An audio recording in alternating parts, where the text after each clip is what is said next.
Matt and Sam.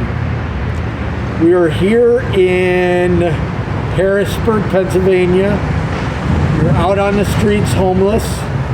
We're going to have to speak up a little because we're right next to the road.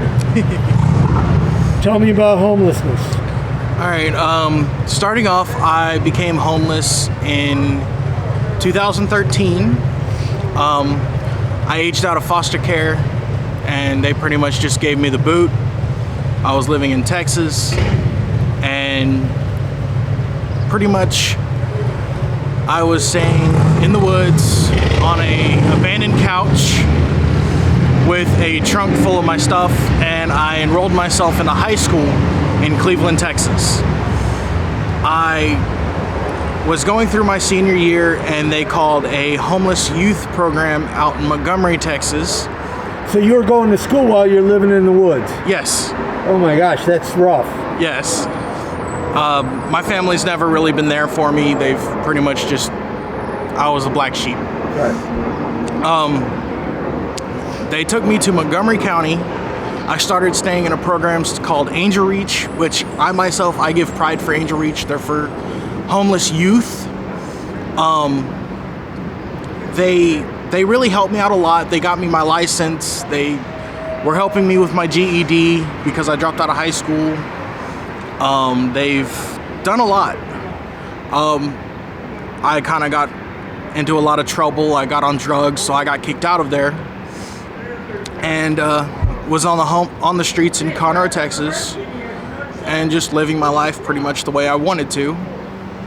Still going to high school. I dropped out halfway through my senior year because me and the one next to me, named Sam, she's autistic. I wanted to pretty much make sure she got her high school diploma, so I went and got a job. She left a perfectly good home to be on the streets with me. It was a high school love. And we just started living on the streets together. She started going to high school. So wait. And I believe in true love, but you were in housing, your own home, and you loved him so much, you walked out the front door? She was living with her friend because it was more like her godparents. Okay. And yeah, she didn't like the situation. I was going to say that in my opinion, I would have stayed in that situation because she's living in a 2-story house with rich people. Right, and bathrooms. So she has the money, she has everything, but she decides to leave all that because she fell so hard for me. Yeah. Is that the truth, Sam? yeah. And we ended up moving to Liberty, Texas.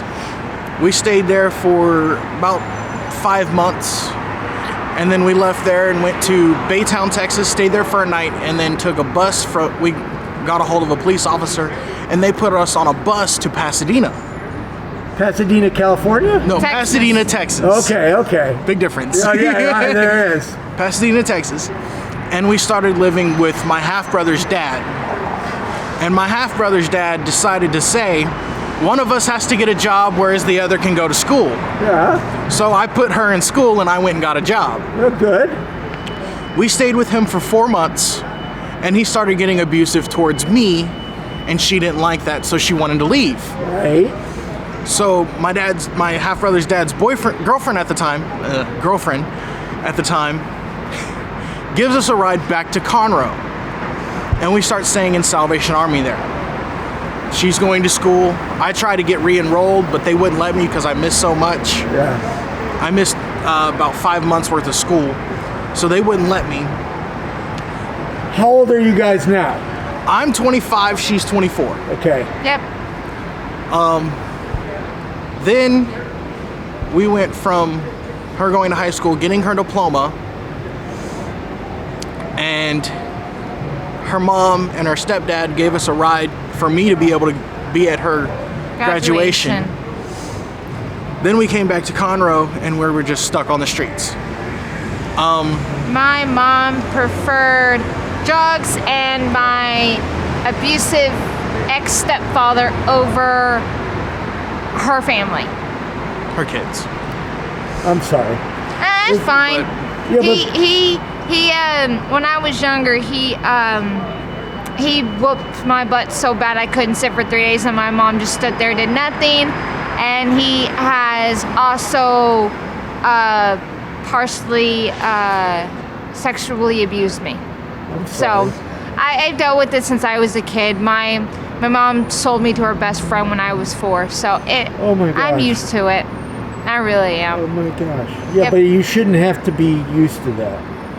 Shouldn't, but am, and going through counseling to get over it. That's actually one reason why we left Texas, because he wouldn't quit stalking me. Oh my gosh. Yeah. And you graduated from school, Yep. right? In 2014. While you were homeless. Yes. Congratulations. Thanks. I mean, people don't understand how hard it is. I mean, before we started recording, you told me you lost a job because I smell. Because they smelled and then realized you're homeless. Yes. Oh my gosh. And people don't realize that. So And- going to school, Ever since I was 15, I was diagnosed with Asperger's, autism, high functioning on the spectrum, which means I could have a conversation with someone and you wouldn't know it. But give me in a nervous state and I flip out. Kind of like you are right Or now. like this, where I kind of talk like a kid. And I also was diagnosed with bipolar, ADHD, 2 forms of ADD, depression, anxiety, PTSD, abandonment issues, trust issues, a whole bunch of other crap that I really can't remember right now. I've got bad memory issues, and people say it's a front, but they don't stick around long enough to actually see what I go through or see how I am. I act different ways every day. I'm not just one specific way. Well, back to the story. Back to the story. Back to the story. And I think you two are awesome, by the way. Thank you. I'm really glad. She ended up graduating. I couldn't go back to school. I still have to get my GED. I'm still working on that. And we just started staying on the streets. We got kicked out of Salvation Army because we couldn't pay the $7 a night that they That made is mandatory. And for those watching, some shelters now charge per night per bed. Exactly. And that's what they were doing down there. Is it was $7 per night per head. Right. So pretty much $49 a week ain't really in our pocketbook right now. Well, I mean, it forces people to go panhandle. Exactly. You know, and or that also gives them sell drugs or whatever they're going to do to raise money. Exactly. You know, and it's something that. Anyway, I hate that model. And then we got to the point that we ended up getting a tent, and we went out to the woods there in Conroe. Well, then we find out because cops decide to walk up on our campsite and tell us that camping is not legal inside city limits. Right. So it's a notion of we have to walk 8.5 miles out of city limits just to be able to set up a camp.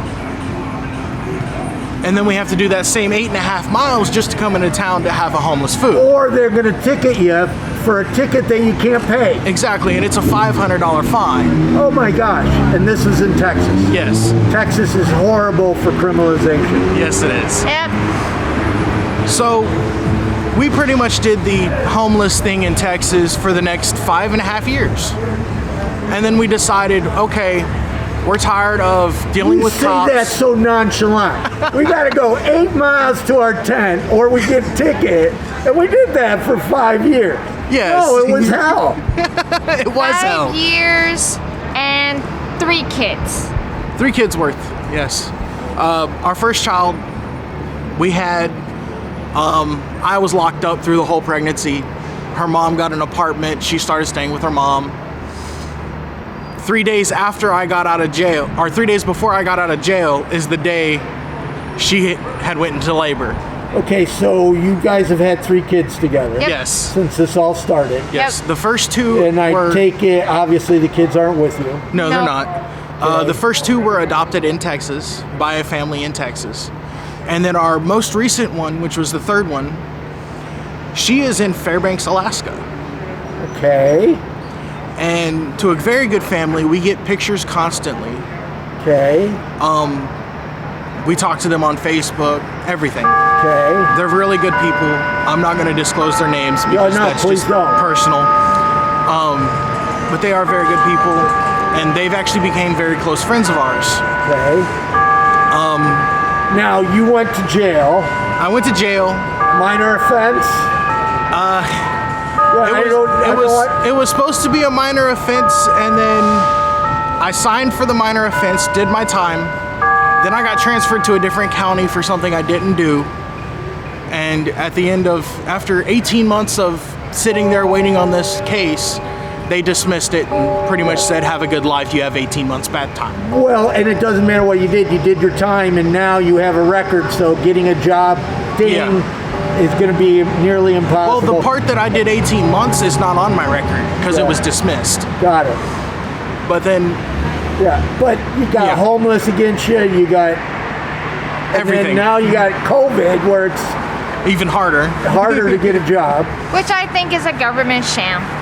Yes, she does think that COVID-19 is a government sham. I'm sorry, if you're going to take it, you're going to try to do a population control, then throw out a freaking virus that actually is worth something like zombie apocalypse or some stupid crap like that. So I'm wearing a mask because I want to not affect anybody else. I don't have kids, so, you know, I can make different decisions. Yes. You know what I mean? If I had a family, I probably would be doing something other than this, right? Yeah. But anyway, so there you are. You had kids, you were homeless, kids got put up for adoption, and now you're here in Pittsburgh. Not Pittsburgh, Harrisburg. Harrisburg, Pennsylvania. And the reason that we moved up here is because a guy that I considered like a brother told us that if we came up here, he would help us out. He'd help me get a job. He'd give us pretty much means of a place to stay for showers, stuff like that. And then we get up here and it's just like, yeah, forget you. So it's kind of a notion of we came up here in hopes of getting help and then getting denied the help whenever we get here. And that was a year ago. Yes, it was. So you've been on the streets here a year. Yes. So you spent the winter outside here. He was locked up. I was locked up again for a felony. Oh my God. I did the winter. She did the Wasn't winter. too bad. I could do it again. Okay. Okay, so now you got a felony, so it's really hard to get a job. Yes. Okay. I actually, the other day I came down here on 2nd Street in Harrisburg to a place called Market 24, and the owner gave me an interview, and he said that he would get in contact with me if I got the job. Which they're super cool. Which they are cool. Yeah. They've helped us out actually a lot, even without giving me the job. I'm actually supposed to go up there tonight to see if I got the job. Well, good. So And hopefully that goes well. Sam's getting support from mental health, and Trying to get on my disability. and you're gonna hopefully get a Section 8. No, she already has the Section 8 voucher. Now you just have to find someplace. Just have to have a place that takes Section 8. So housing is in your future. Yes. Now, man, I got to ask you, because you've done some time. I've done time, not a lot, but when did you go into foster care? I went into foster care at first at age 9. Before I became 10, my grandparents pulled me back out of foster care. They could not take care of me. I was pretty much a nuisance. So they decided to send me to a place in Amarillo, Texas called Cal Farley's Boys Ranch. Oh my gosh, that even sounds horrible. It actually is not bad. Okay. It was a very good place. It was a lot of fun. They've taken me, whenever I was there from age 11 through 16, from just the time of being there, I learned how to snowboard, I learned how to rock climb, I was playing football. It is, I take that back. Now it sounds like a good place. Every year on Labor Day weekend, they do a rodeo. Okay. But where I was going is, how many placements were you in? Well, I went to Cal Farley's Boys Ranch. I stayed there for a good 3-4 years. But from 9, were you in the same place? For 9 years old, I was in the same place, and my grandma pulled me back out of foster care. And then you went into the Boys Ranch. And then the Boys Ranch, and the Boys Ranch isn't really foster care. It's actually what's the word for it? Well, what I'm trying to get at is that, sometimes children, family trauma, whatever it is, where we're brought up. Kind of leads to where we are in the future. Exactly. Yes. I don't think that the way that I am for the felonies and all that, I don't think that became from my childhood, other than possibly the fact of my mother before I got taken from my mother. She was very abusive, like mentally towards me and physically towards my brother. Right. So that's where my anger comes from. Yeah. And that's where my felonies are from, is from lashing out. From anger. Yes. Okay. So, and then Sam already talked about her upbringing. Yes. Oh my gosh. So you guys have one of these stories that people are not going to believe, but it's so out there, Hollywood couldn't even write it. Yes. Pretty much. You know what I mean? You can't make this up. No, right? you can't. What would you want housed people to know about homelessness that they don't know? It's not something that can be taught. It's really Homelessness? not. Homelessness is not something that can be taught. It's nothing you can even imagine. It's undescribable, to be honest. I guess the main thing that helped me with being homeless was the fact of being in Boy Scouts as a kid, because that taught me how to set up a tent. That taught me survival. But it's not camping. No, it's not. No. It's nothing like It's camping. not camping. It's nothing like camping. Well, I wouldn't say it's not camping. It's like camping permanently. Well, it's camping without a choice. Yes. Because when you're camping, at any moment you can go to just an go home. ATM and go get a shower and go home and everything else. Yeah. You know what I mean? Where you're homeless and You don't have camping, that option. your police are going to come take your tent. You know what? I mean, there's a lot. Or like they do in Texas, is instead of taking your tent, they take a knife and cut it up. Yeah, I've seen that happen a lot. So, I mean, Like it's a pretty lot much, of, homelessness is not a choice. It's kind of forced on you. and a lot and- of people take, and a lot of people are like, well, what can we do to help? And it's like, don't ask that question unless you really want to help, because the answers that you will get Are not the ones you want to hear. exactly is like, for us, 9 times out of 10, he's looking for a cigarette, and I'm trying to get money up to get food and soda because I'm hypoglycemic. And half the time, whenever people are like, well, what can we do to help? It's like, those are one of the two answers you're gonna get.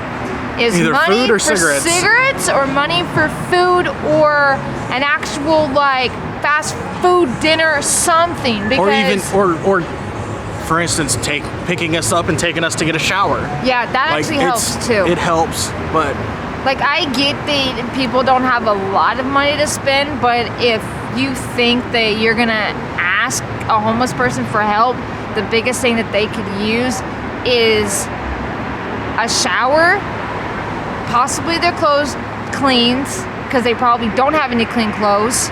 food.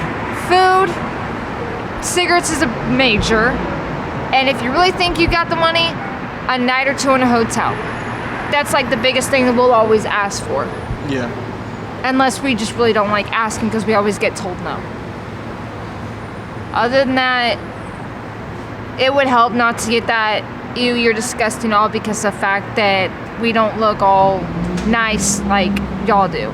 We do what we can. Yeah, we don't look homeless, and that's just because half the time. Well, at the moment, I look homeless because the clothes that we I've got get cut off pants are from on. clothing closets and churches that get the donations, and the churches can't even hardly do anything because they're the ones getting the donations.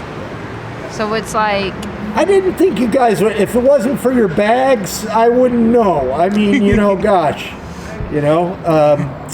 so if you had 3 wishes, what would they be? 3 wishes. Okay, does that 3 wishes a piece or all together? Piece, yeah. Okay. I mean, especially after Okay. Sam laughed. I mean, she's got to pick Well, 3 too. for me, I would wish for one to have my probation taken care of and off of me right now. Yeah. So that way I would be able to leave PA. Because our actual final destination is we're trying to leave PA and go to Alaska. Okay. I have family in Anchorage, Alaska that have literally just recently passed. I'm sorry. And they've given me a cabin. Oh, wow. So that's one of the things that I would wish for, is to be able to be off probation and already have a way up there. Another wish is I would wish for people to be more caring. And what I mean by that is there's a lot of people that I'm not one to ask people for help, but what I don't like is whenever I do have that urge that I have to ask for help, I don't like being turned away. Like, for instance, last night I went into the hospital because I've been having kidney pains. I'm sorry. And the doctor that they gave me discharged me and just told me to take ibuprofen. Because you're homeless. Because I'm homeless and I don't have insurance. Yeah. So I'd wish for nicer people in the world. I'm glad you explained that. Yeah. And for my third wish, I would wish that all the homeless had a way off the streets. Great wishes. Sam, For you're up. me, I'd honestly say be off the streets for one.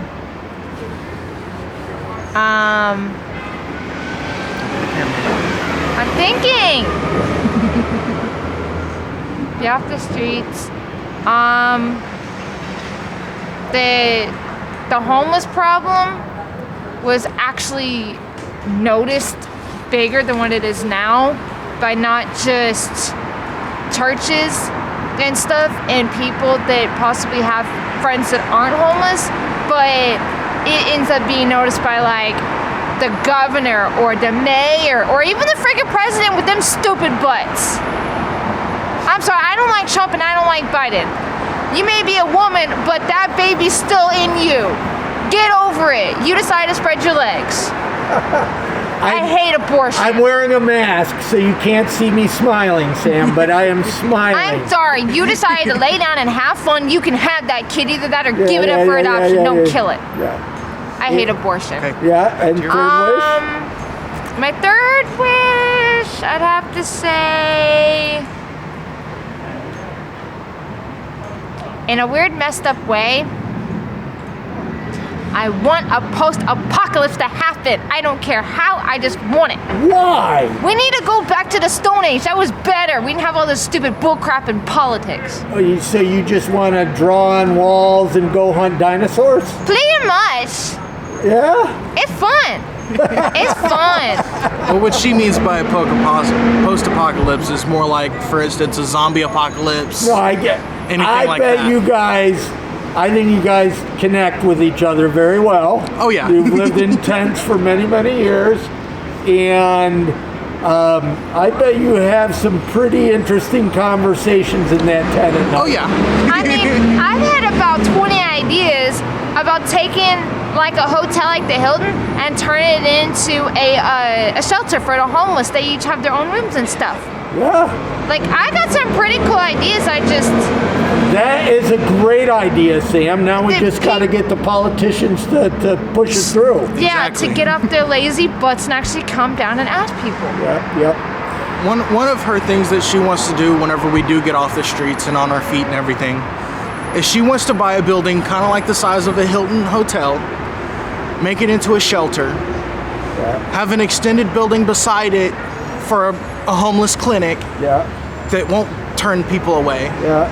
I mean, she has a lot of ideas. Yeah. She wants to do a soup kitchen, stuff like that. Great. So Where people from actual fast food restaurants come and give homeless like Taco Bell or Burger King. yes, That stuff is that's good. what she wants. Yeah. No, I get it. When I was homeless, when I got off homeless, the one thing I wanted wasn't any particular type of food. I mean, it's common now because you can get anything delivered. Yes. I'm talking 20 years ago. I wanted to have Chinese food delivered. And it wasn't so much that I wanted Chinese food, is I wanted to have a home that I could get something delivered to. Exactly. You know? So, anyways, it has been a wonderful time connecting with you guys. Hopefully you guys will get into housing soon, and please stay safe out here. Oh yeah. It was good meeting you as well.